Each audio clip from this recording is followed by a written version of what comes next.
والصلاة والسلام على رسول الله بنراني برز وخوشويستم. السلام عليكم ورحمة الله وبركاته. هاتینەوە خزمەت بەڕێستان بۆ بیستنی پرسیارەکانتان و پشتیوانی خوای پەروەردگار هەوڵی وەڵامدانەوەی ڕاست و دروستی ئەوەی بەڕێز دەدەینەوە ئینشاءالله. خوای گەورە یارمەتی دەری هەموو لایەکمان بێ، نیەتی هەموو لایەکمان خاڵسکە، لێمان ڕازی بێ و موفەقمان کا بەختەوەری دنیا و قیامەتمان بکات. کەسمان لەگەڵەیە بەڕێزەکانم، پێشەوەی کە تەلەفۆنی بەڕێزتان وەرگرین بە فەرمودەیەکی پێغەمبەری خوا عەلەیهی السەڵات وەسەلام بیهێنمەوە یاد خۆشم و ئێوەی بەڕێزیش. پێغەمبەری خوا عەلەیهی السەڵات وەسەلام فەرمووی: جاءکم شەهر ڕەمەضان، مانگی ڕەمەزان هات بۆتان، چوونە ناو ئەو مانگە مبارەکەوە، مانگێکە کە خوای پەروەردگار ڕۆژەکانی تیادا فەرز کردووە، مانگێکە تفتح فيه أبواب الجنة فلا يغلق منها باب وتغلق فيها أبواب النار فلا يفتح منها باب. دەرگاکانی بەهەشت هەمووی کراوەتەوە و دەرگاکانی دۆزەخ هەمووی تیادا داخراوە. کەواتە ئەی موسڵمان، ڕێگا لە بەردەستت کراوەیە لە جەهەنەم ڕاکەیت و بەرەو بەهەشت بڕۆی، خوای گەورە بەنسیب هەموو لایەکمان کات. بەڵێ فەرموو فەرموو بەڕێز. چێمان لەگەڵە بە تەلەفۆن با قسە بکە. فەرموو براکەم. السلام عليكم ورحمة الله وعليكم السلام ورحمة الله وبركاته. باشا خوا سلامتك بەڕێزی براکە. بەڵێ.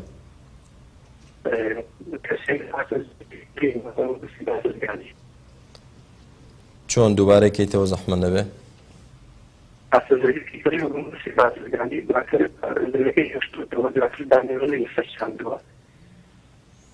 دەنگت زۆر ساف نییە، نازانم کێشەکە لای ئێمە یا لای تۆیە. پرسیارەکەت ئێستا باشترە. بەڵێ زۆر چاکە. کەسێک ئاسەزەوێتی کڕیەوە بە مەبەستی بازرگانی. باش باش. دواتر دانەوێڵەی لەسەر چاندووە، زەویەکەی ئاوا هێشتوتەوە. جا ئێستا کە دەوێت زەکاتی لێ دەربکە، ئایا زەکات لە زەویەکە دەچێت یاخود لە ئەو دانەوێڵەوە بوومەیتەوە وەکو بڵێ پێڕاگەیشتەوە پێگەیشتووە؟ ئەوە هیچ دانەوێڵەکە براکە مەگەر پێگەیشت وات و حەقەهو یەومە حەسادێ، کاتی دوورینەوەی، کاتی بەرهەمهێنانی دەبێت زەکاتی لێ بدرێت. ئەمما خودی زەویەکە کە کڕیوتە، ئەگەر بە مەبەستی بازرگانی کڕی بێتت براکەم، یعنی هەر ڕۆژێک، هەر ساتێک، هەر وەختێک پارەت بدەنێ، خێرت بدەنێ، تۆ بیفرۆشیت، ئەوە پێی دەوترێ عوڕوضی تیجارە، یعنی شتێکە بۆ بازرگانی دانراوە زەکاتی لەسەر دەبێت زەکاتەکەی لێ بدەیت. ئەمما کە بۆ زرعاتی خۆت کڕیوتە، بۆی زرعاتی تێدا بکەیت و کەسابەتی لەسەر بکەیت، ئەوەیان ئینشاءالله لەسەری نابێ. والله ئاعلم. بەو شێوازی کە ڕوونمان کردەوە براکەم. بێنەوە خزمەت حەدیثەکە براکانم. پێغەمبەری خوا عەلەیهی السەڵات وسەلام فەرمووی لە مانگی ڕەمەزان دەرگاکانی بەهەشت دەکرێنەوە، هیچ دەرگایەک نابێت داخراو بێت.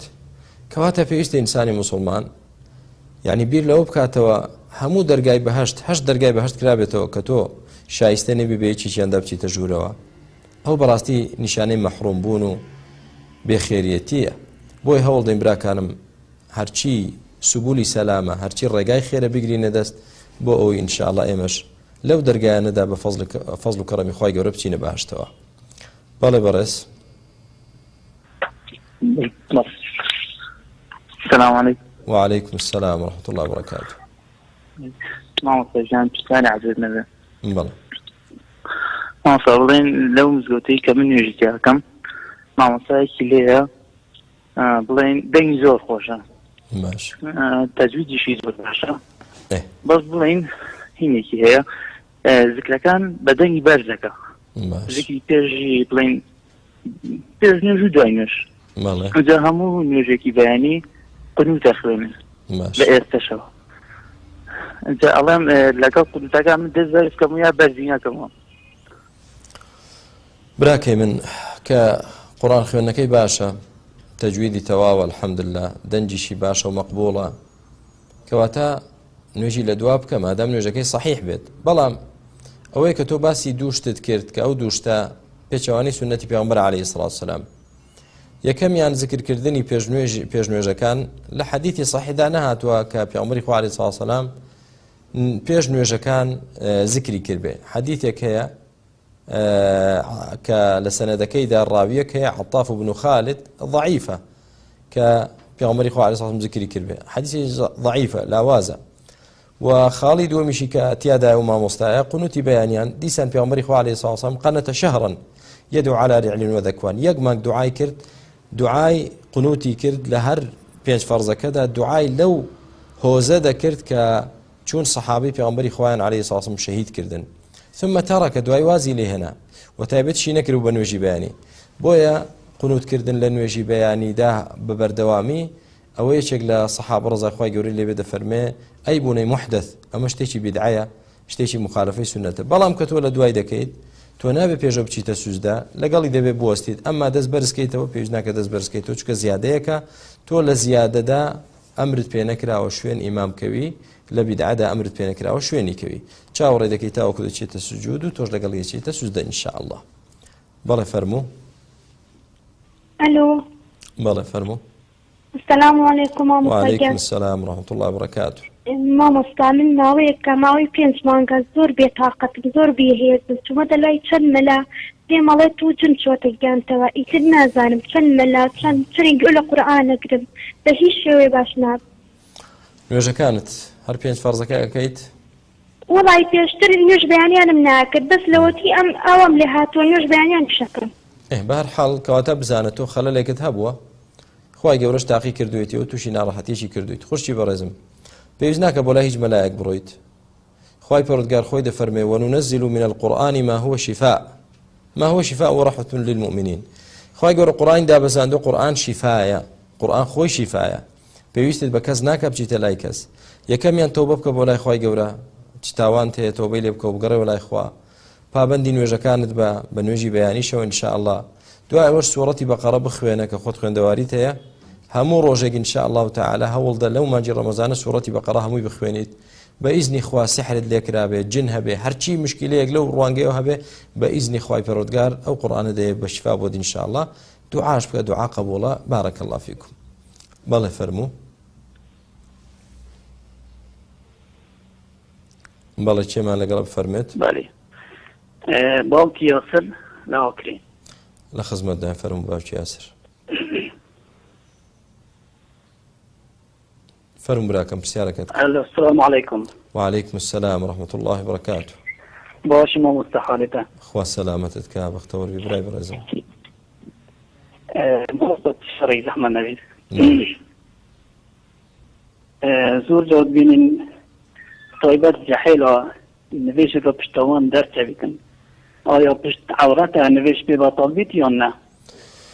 براكم عورتي بياو ما بين السرة والركبة لناوتشي وتاوك وأجنوي أو بريتيا لا عورت بو بياو لنويش دا نابي دركويت جاك لناوكوا طبعا لبشتي شيوا تا آستي ناوتشي لبشتيوا أو عورتها بويا وكو خود فرموت هندي كان جحيل كنويش دا كان بانتولي چي تصشي لبرا وكاتي كنويش دا كا يعني بشتوي در دكويت ئەمە بێگومان ئیخلالە بە واجبێک لە واجباتەکانی نوێژ.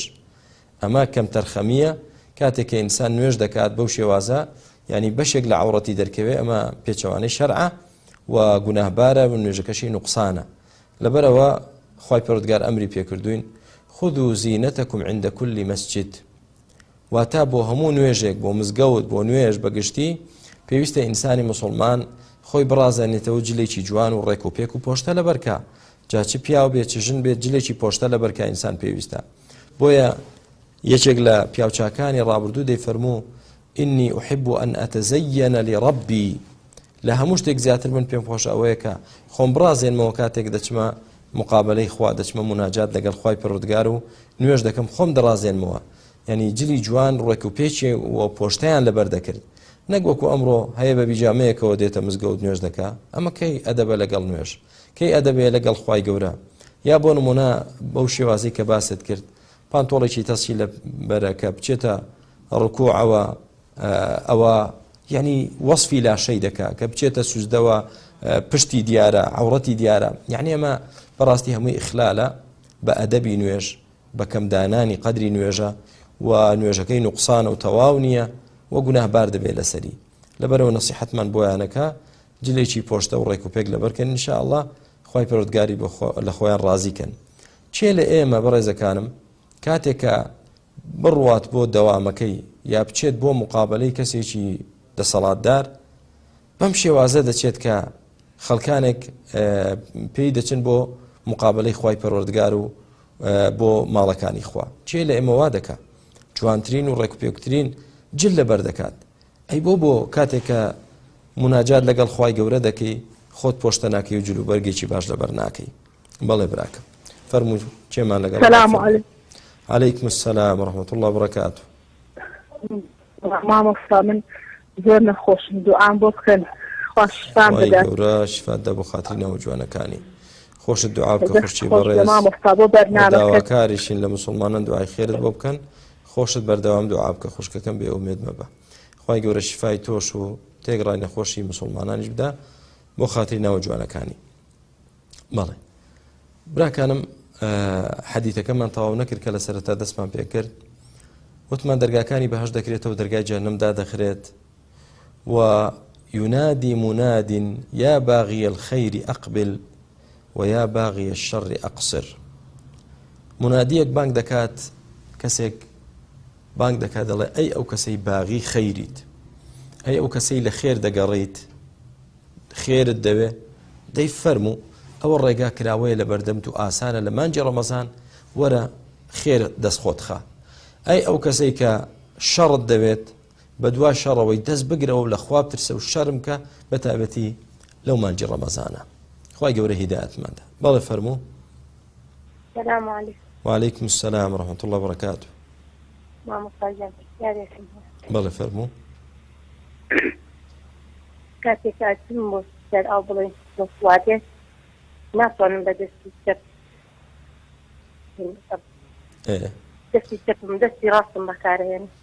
يعني يعني هر ناتواني فعلا نخوشيك يا رجلك يا كناتواني يا رانا هاتويت رانا هاتو ماما ابي خود رابيني خوشي من ابي خود رابيني چونك دستي راست بونان خواردنا دستي راست بو ذكر كردنا في عمر اخوه عليه الصلاه والسلام كان يعقد التسابيح بيمينه يادي خوي ذكر بدستي راستي كواتنا بدستي راستك كيادي خوا وذكري بيدكيتو ناني بيدخويت خوتي بي پاکەیتەوە ئەمە کارێکی ڕەوانیە و باش نییە خۆت ڕابێنە.